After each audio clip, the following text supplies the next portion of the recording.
So there's 3 mistakes that a lot of wedding DJs make. And if you correct these 3, you're going to take your game to a whole nother level. And that's what this video is all about. Let's level up, people. First one, not using stems. And not even just with mixing. So many DJs miss out on the utility of stems. Hear me out. Let's say you got to make an announcement. Instead of turning down the music to make the announcement, you can stem out the vocals. Now you got an instant instrumental and you can project clearly over that without cutting out the music and still command the crowd. So it's not words over words, you're not fighting with the vocals of the song. Or let's say you're cutting the cake, okay? And you have a song that the bride and groom picked out, but it's taken them a while to cut the cake, okay? The groom was taking a shit, you didn't realize it when you made the announcement, or just the venue's taking forever, whatever. They're disorganized, it's taking a while and the song is running out. Well, normally you'd bring back the song and it's fine, no one's gonna say nothing, but it's definitely obvious that you brought it back because, the same words are playing and whatnot. But if you use stems, I always stem out the vocals and bring it back as an instrumental if the song runs out, and now it's just the instrumental playing in the background. So it's still their song, but you're not hearing the vocals over again. And it really does make a big difference. Like, it doesn't seem as like you're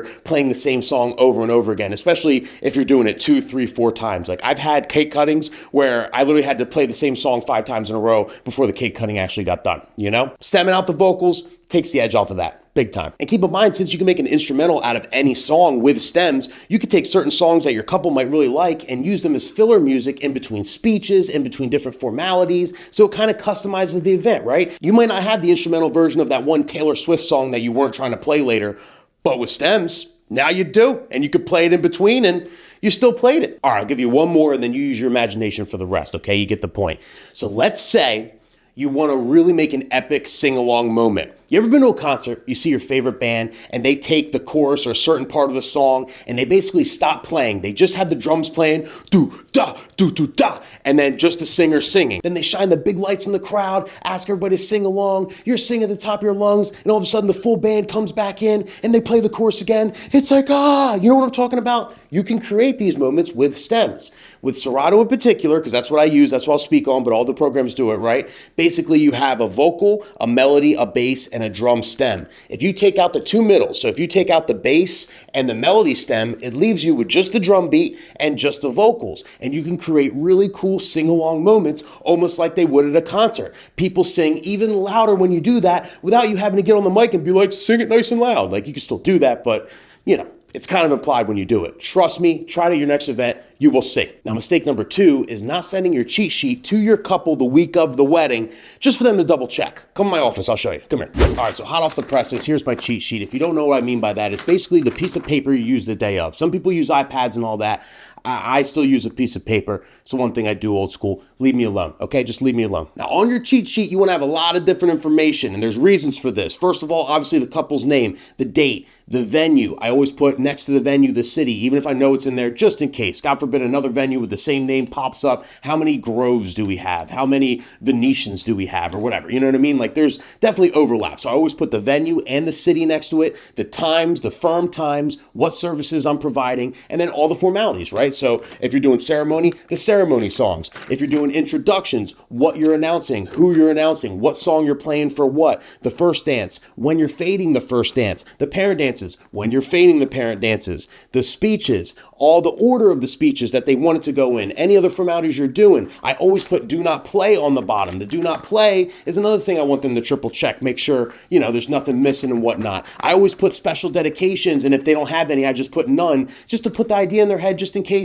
their mom mentioned something one day, it was like, oh yeah, I really want to do this one song, and I danced with so-and-so. Maybe they forgot. They might read that on the sheet and be like, oh yeah, my mom said that, and then now they're going to remember. Like, I designed this cheat sheet not only to be great for me the day of to actually use as a guide, but also so when I send it to the couple every single week, it has every piece of information that they're asked to double check, and then that covers my ass. That lets me know that I got the right venue, I got the right times, I got the right songs, I have the right pronunciations, I have the right everything. I always send it out the Monday before. I let couples know too, like when I do my finals meeting, I'm like, hey, just so you know, I'll be reaching out the Monday before, send you out my cheat sheet, just double check that, make sure autocorrect didn't mess me up, ha ha ha, and then we're good to go. You guys can eat, drink, have a good time, and enjoy yourself at the wedding. You don't have to worry about me. And that's my little spiel I give to them. And then when I send it out, I ask them, please look it over carefully when you can. Let me know what you think. And 99% of the time, they're going to catch any mess ups you have, anything wrong with phonetics or any little detail, right? You might have gotten the times wrong. You might have gotten the artist wrong for the first dance. Like, what if you have a first dance song that's by a bunch of different artists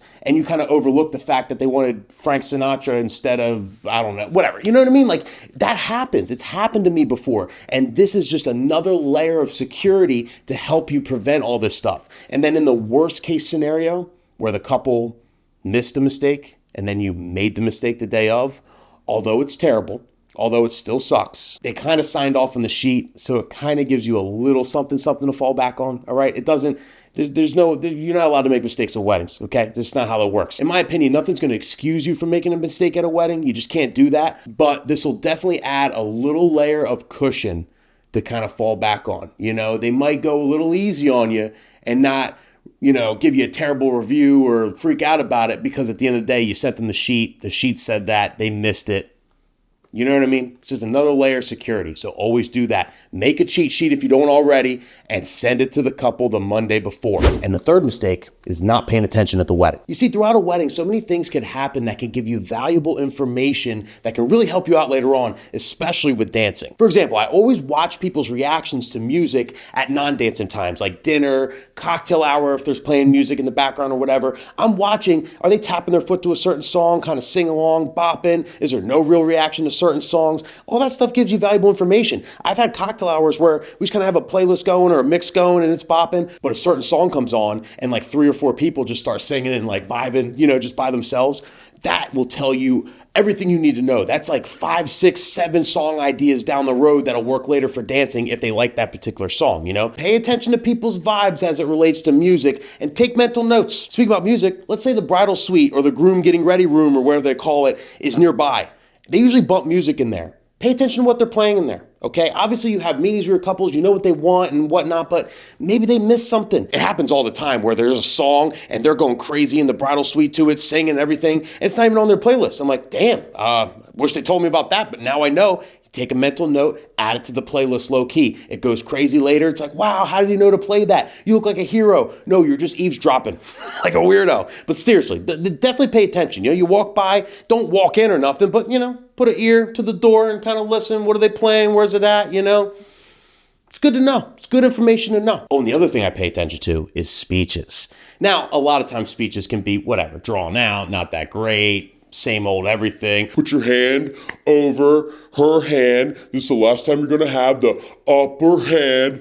Right? We've all heard that. And it's easy to zone out the speeches. I'm definitely guilty of it. But so many speeches mention little things that you can use later. Maybe a concert they went to, talking about different memories. Remember we would drive down the road and blast Backstreet Boys and singing at every stoplight. Do you remember that, Becca? Do you remember? Like, they say shit like that in the speeches. And like, I know it's easy to zone out, but if you're listening, they could tell you little things like that. You add certain things to the playlist later, especially when you know like that maid of honor and that bride is on the dance floor. It's going to pay dividends, okay? Always listen, people. Now, hear me out. I want to ask you a favor. If you learned something today, if you can hit the subscribe button, hit the like button, it'll really help me out. I'm on my way to 100,000 subscribers, less than 20,000 away, and I'm really trying to get there. So share the video, share the love. If I missed anything, like a big mistake people make and I didn't mention it today, put it in the comments. Let the people know. I'll see you guys at the next one.